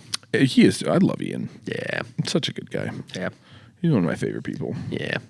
I've ranked all of our employees and how much I like them. Oh, I've got an ongoing list. Yeah, he's high up. What's that Office episode where Robert California starts making notes of Yeah. they find his list of like 2 sets of employees. Robert California. Oh my goodness. I haven't watched those episodes of The Office in forever. Alyssa just went through them recently. That was when The Office got a little weird. Yeah. They did a lot of episodes with Michael Scott. Yeah. Yeah. What is the part of Build Out that is your favorite?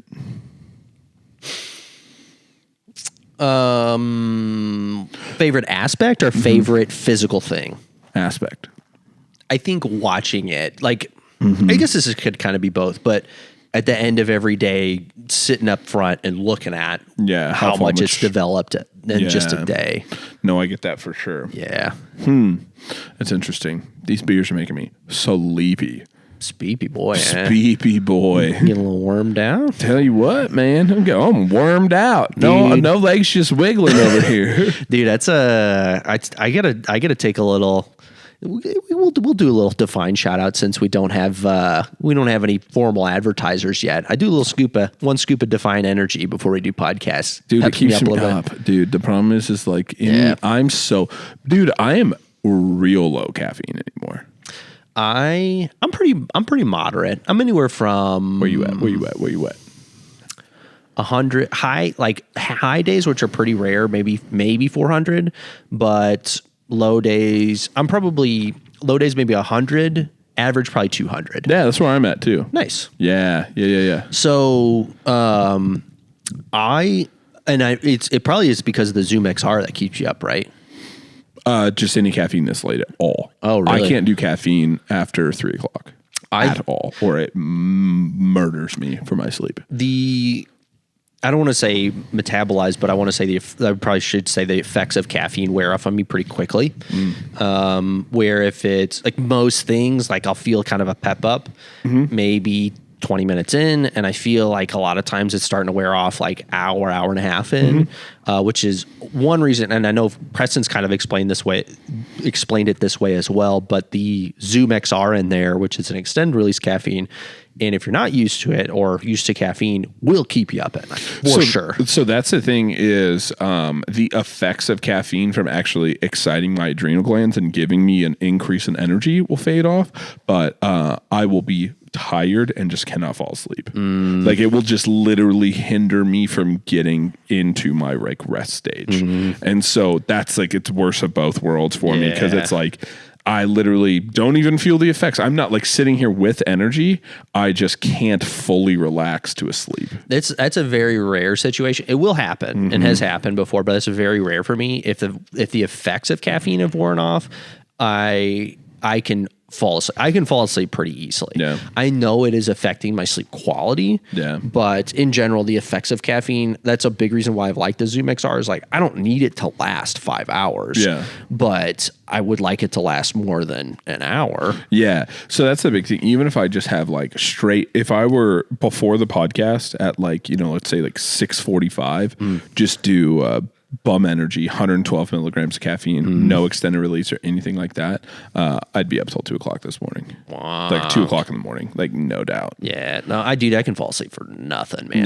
Yeah. So it's like, and usually I can too, but it's like if I am like, I have really, one of the big things like this year is I've been trying to increase my sleep quality. And so one of the big ones is I really cut off caffeine in the evening, like completely. And I feel like that's almost maybe hindered me a little bit. Like my sleep quality is better, which was the goal. Yeah. But now it's like I'm almost not used to it enough having it then, where it's like if I have it later at all, it's like I literally like 3:00 is my like typical cutoff. Yeah. Wow. Yeah. I just like sometimes I'll do it a little bit after that, but 99 out of 100 I don't. Yeah. No, this was maybe even a poor decision last night, but it was just was driving home late last night and had a decent drive, and I had about half a blender bottle with Define Energy in it, and it was about a scoop. I put 2 scoops in initially, so it's about a scoop left, and I was getting a little sleepy on my way home, and I was like, like this might hinder my sleep, but like I probably should just chug this real quick, be able to get home. And I knew I had a little bit of work left to do when I got home, and I was like, nah. But I did that probably around 9:00.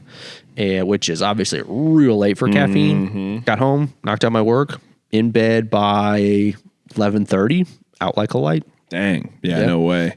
No way. I'm talking like one time Laurel and I were coming home from Tulsa, and we had just eaten like a really big meal. And I was like, and I was like, yeah, and I can't do that at all. Big meal, like meals in general, just like blood displacement, like put me to sleep, dude. And so it was like we were getting everything, and I'm like, let me get a cup of coffee, because we were like gonna leave Tulsa, and it was like 10 o'clock at night, and we were driving home that night, and we got home, and like, you know, Laurel's asleep in the car on the way home, and like we get home and whatever, and then I laid in bed from a cup of coffee. Like I laid, and this was months ago, but like I laid in bed until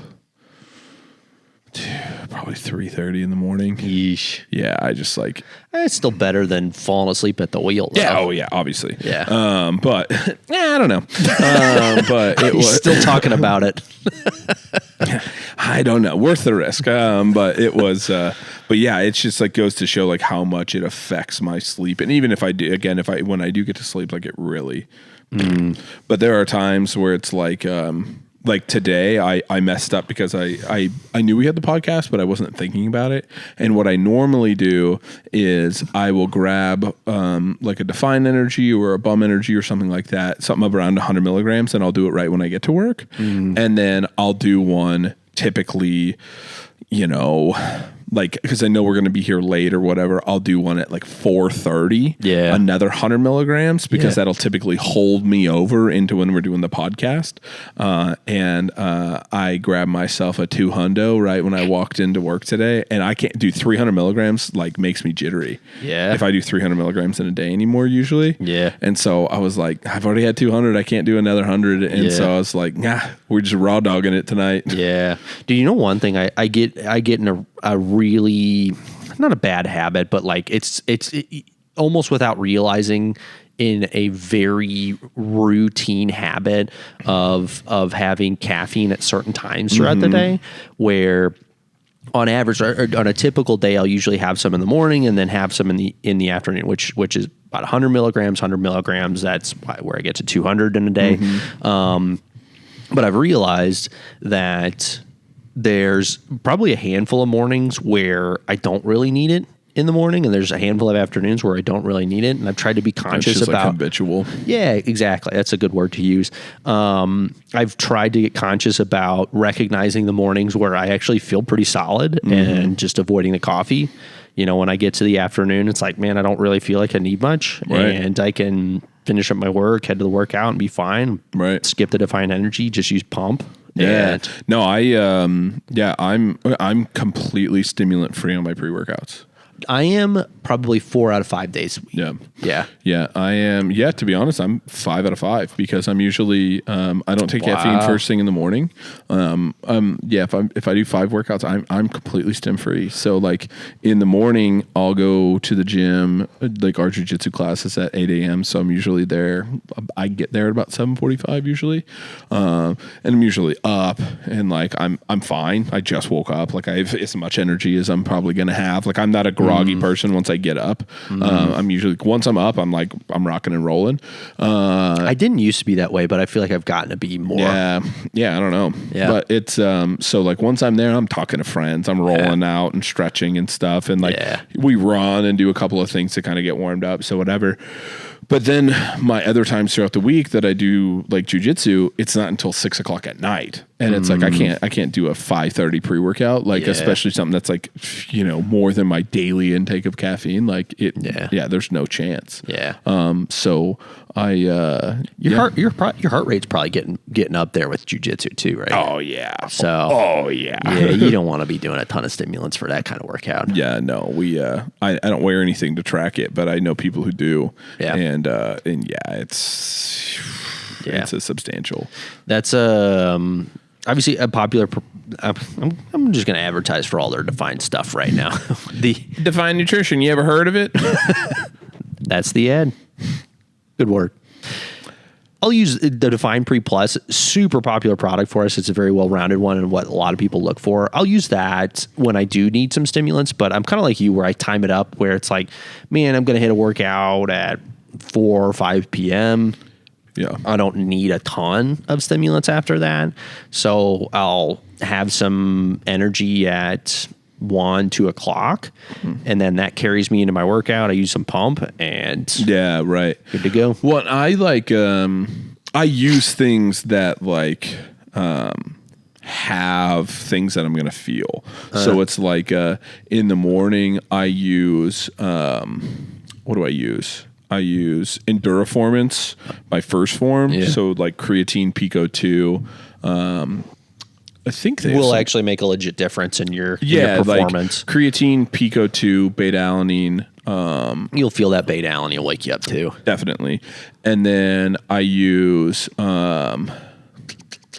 Obedient, which is the one that has like Nupept in it, which is like one of the strongest like focusing agents. And I think it's usually dosed at like 150 milligrams, and it has 600 milligrams of it. And so I've heard good things about Nupept. it's awesome. It feels like a pre-workout. Wonk. Oh, it feels like a pre-workout for sure. Wonk. So, but it doesn't have any like beta alanine or anything in it. So that combo is typically what I do in the morning too.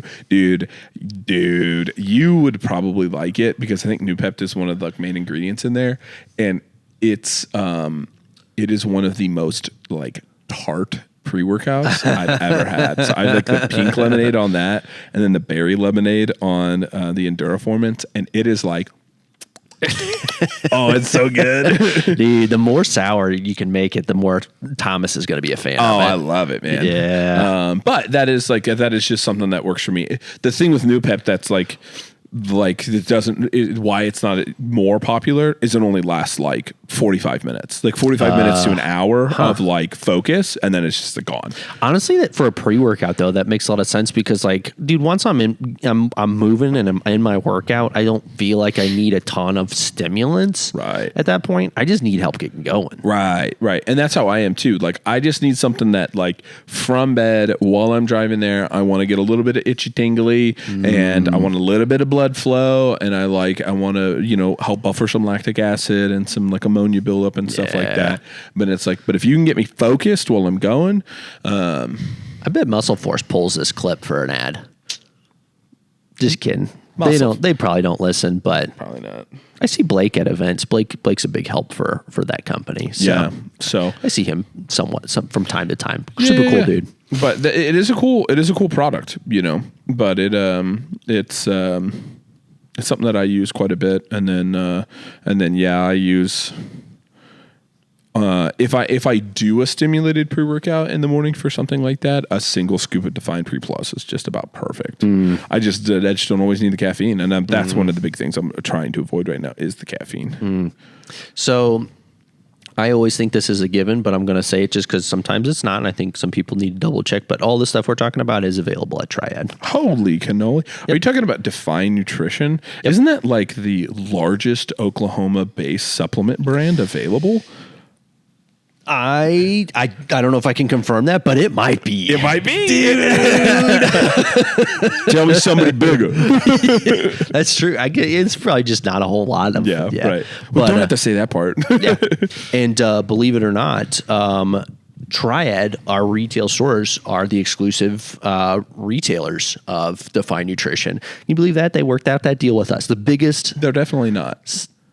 Out of retail stores. Out of retail stores? Oh, in Oklahoma City? In Oklahoma City. The exclusive. Yeah, sorry.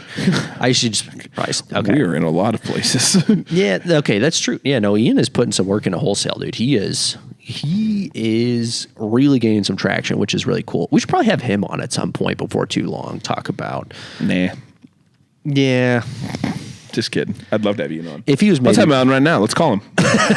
Hey, he's actually already been on technically. Yes, he said hello. Yeah. Yeah, he was coming in late to pack up a wholesale order. That was the most Ian thing. Oh yeah. Pulls up in here at 9 something at night. He was trying to wait until we were done with the podcast, but we had Jance and we were having an awesome conversation with him. Hey, man. Yeah. Pulls up that late. lives not in Yukon, pulls up that late to put a package together to make sure that it goes out the next morning because he wasn't going to be here. So if you're a retailer listening to this, I don't know if there's any, but if you are, that's how much work he puts into this. He is on top of it. He will come in late at night to make sure your package goes out first thing tomorrow morning. He will show up late at night to make sure to take care of your package. Yep. Ian Hickman, his number is... I got Ryan to shake his head. I like how Ryan... This is the first time we haven't had Ryan on the mic and behind the camera, but he's still here to supervise. I still feel like... Yeah, he's the boss.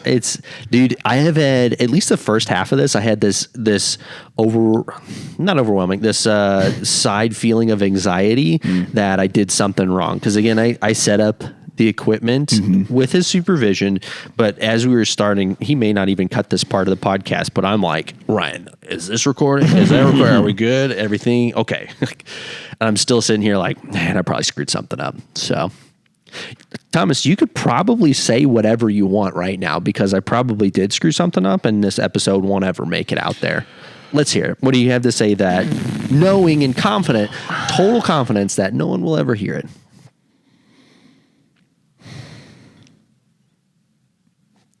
This is a lot of pressure. Ryan's even looking at me. Ryan's like, listen, dude, Chet Holmgren's got 21 points. I don't want to hear your shenanigans right now. He pulled out his phone. He's checking the score.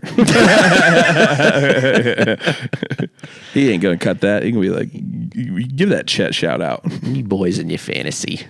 No, we're talking about basketball. What? Yeah. Clearly, I'm a big sports guy. We are cutting this now. Kevin doesn't know who Chet Holmgren is. Who is that?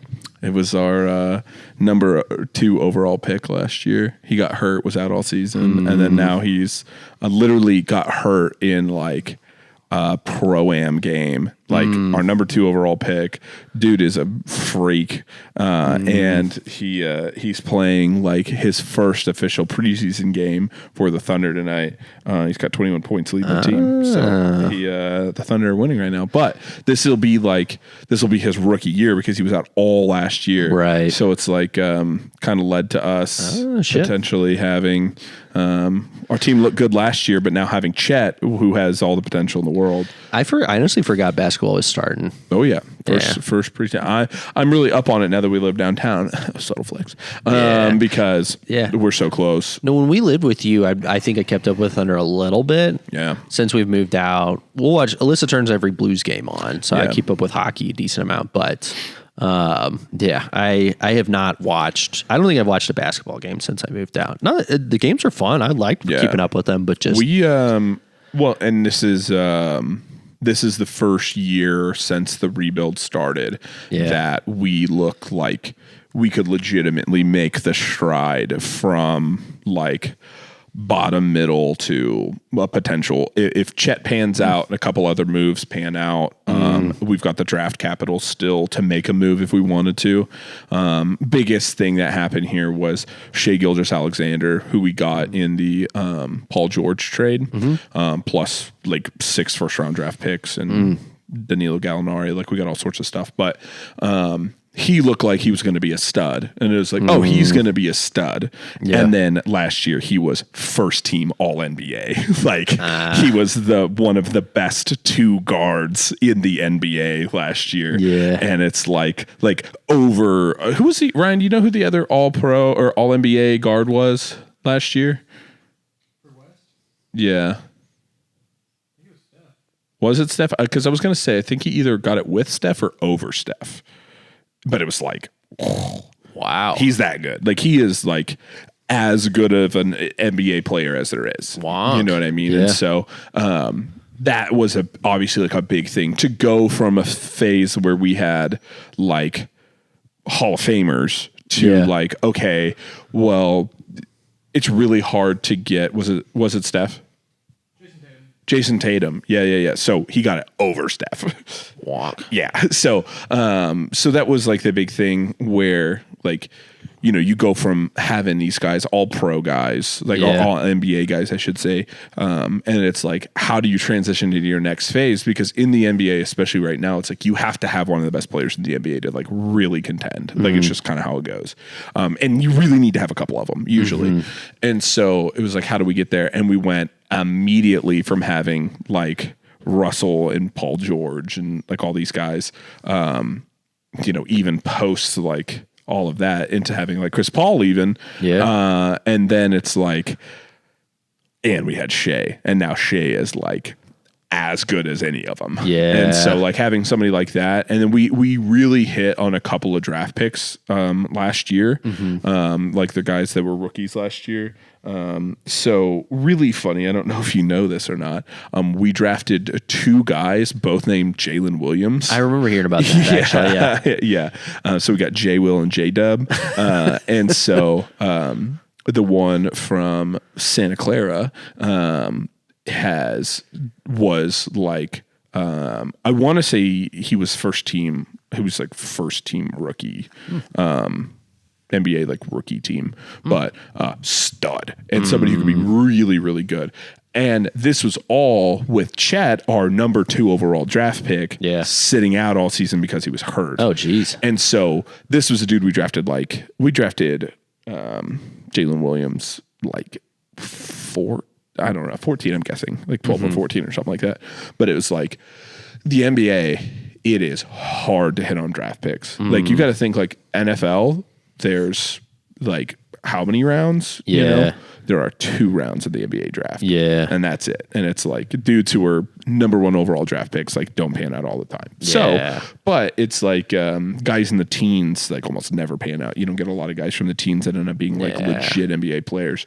But the fact that we hit a guy in the teens that's a killer, plus Chet at number Diamond 2, in the rough. Right? Plus Chet at number 2, who like didn't even have a chance to play. Yeah, and it's like, but has all the talent in the world. Yeah, it those guys all coming together with like Lou Dort could be legit. I know hockey's kind of the same way in the draft picks of like you're getting like past like 5 picks and it's like, man, you're going to be playing in the minors for a bit. It's like only the first few guys are going to be playing the majors their first year. Right. Oh, right. And that's the thing too. And just like that, a lot of those guys don't pan out. You know what I mean? It's like, you got, some of them just step right in and are killers, but like there's others that just don't. But yeah, it's just crazy that there's only 2. So it's like, because I think there's like 30 NBA teams. I want to say like 30, 32, something like that. So there's essentially like 60 dudes get drafted a year. That's crazy. That's it. Yeah. That is it. But you got to think like 5 guys play at a time on each team. Yeah. So it's not like a 53-man roster. Right. That's true. That's a good point too. I guess hockey's 5-on-5 too. So,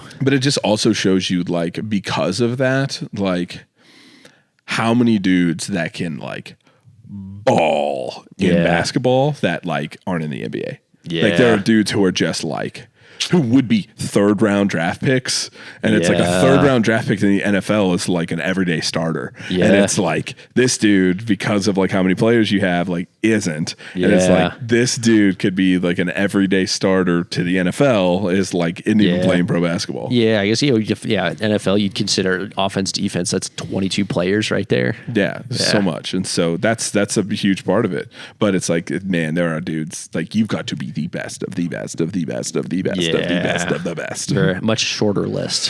For real. That's crazy. Dude, it is. That's cool, man. It sounds like there should be hopefully some more playoff games this year for the Thunder, right? Yeah. So that's like, so we made the play-in last year. And so it's kind of like one of those things where it's like, do we want to? Do we not? Like you almost kind of want us to do worse. But but this is the year with Chet coming back, with a couple of other like pieces getting a little bit more season, like Jalen Williams, Shea coming off his all-pro year, where it's like, okay, now the thing is like, if all of those guys can step up and be really good, we've got the cap space and the draft picks to go get like another legitimate star. What was the injury last year?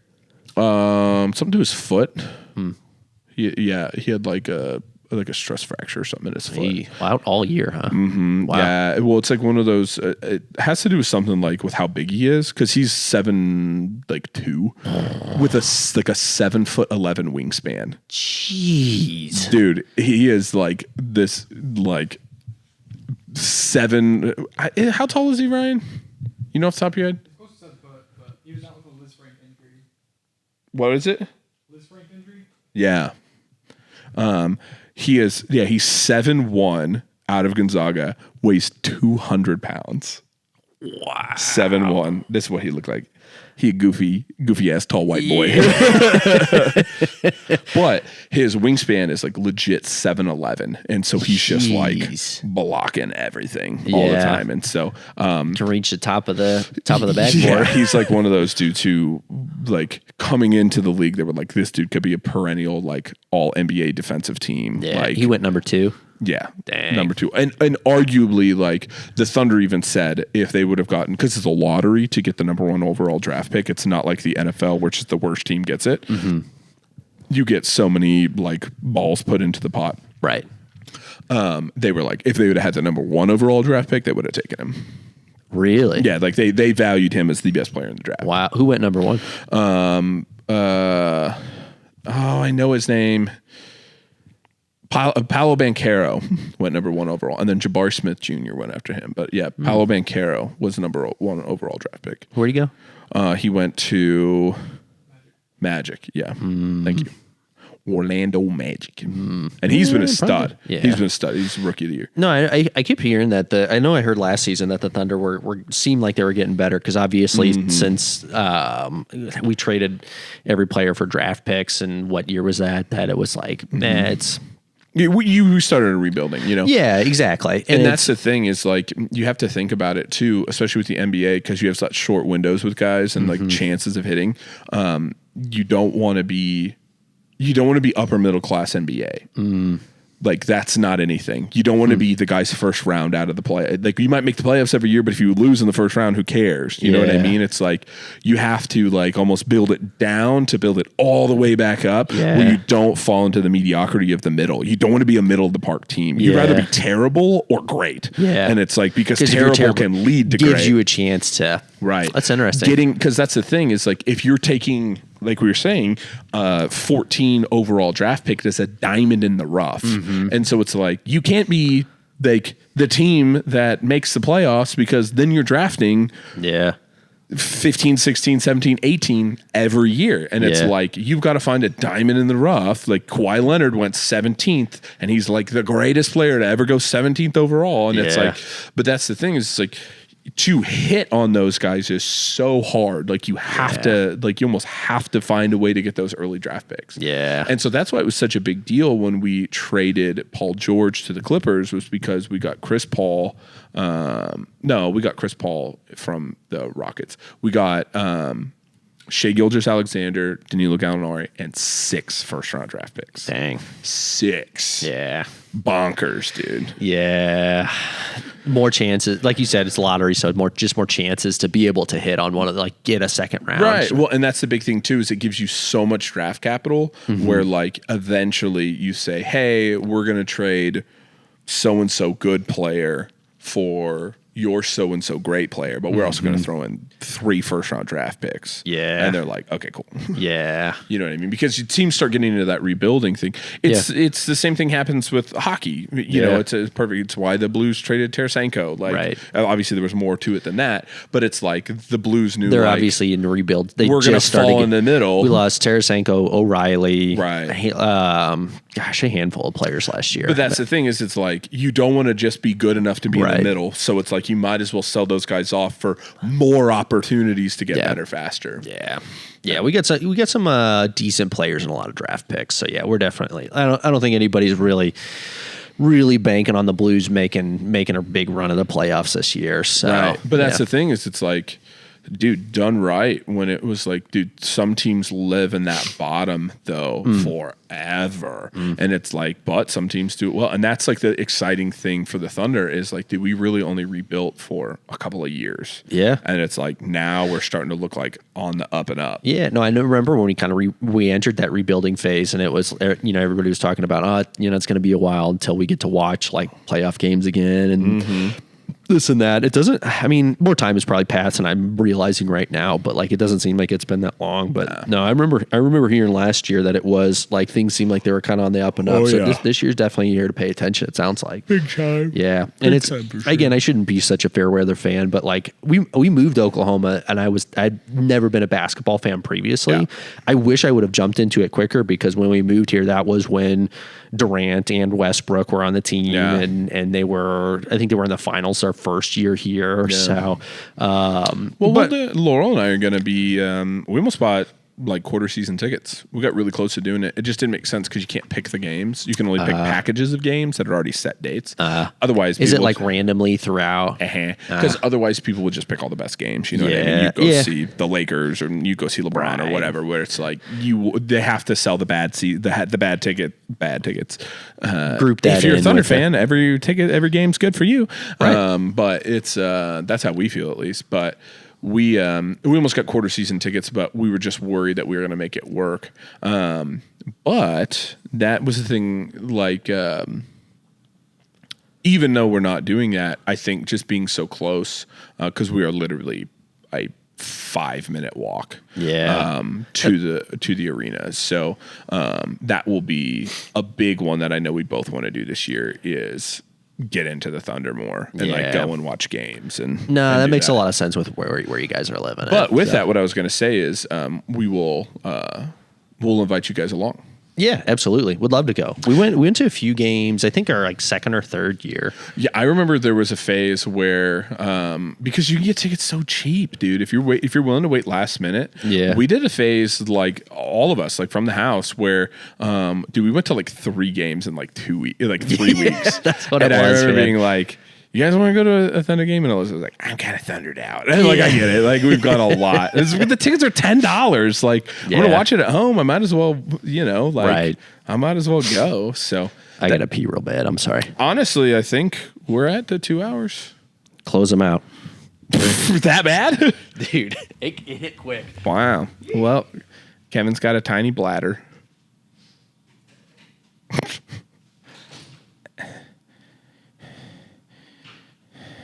I'm nervous now.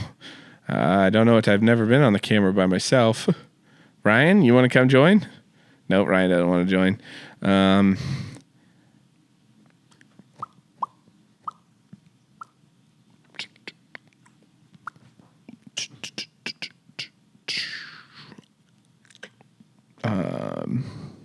about them Cowboys? The Cowboys got sparked, dude. That was bad. Did you guys enjoy the Thunder talk? You can't really answer because you're watching this later, but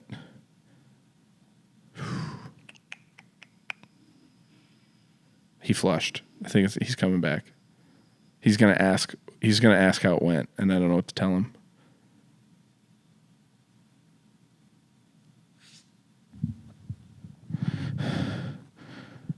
I'm just kidding. Guys, this has been episode 30, which is crazy to think about. I can't believe it's gone by that fast. It's like 60 hours worth of our shenanigans on film and recording, hopefully recording, since it's our first time kind of doing it by ourselves. I got real nervous. I just sat here for a while. No, keep it. You really couldn't think of anything to talk about? No, I was just playing around. But I started like. But I was just saying, this is episode 30. I'm pretty good. I got my Eagles hat on. We're losing viewers. Hey, man, I'll take it. Shout out to I don't hate the Eagles. Brandon, Franco, and Cody for getting me this Eagles hat.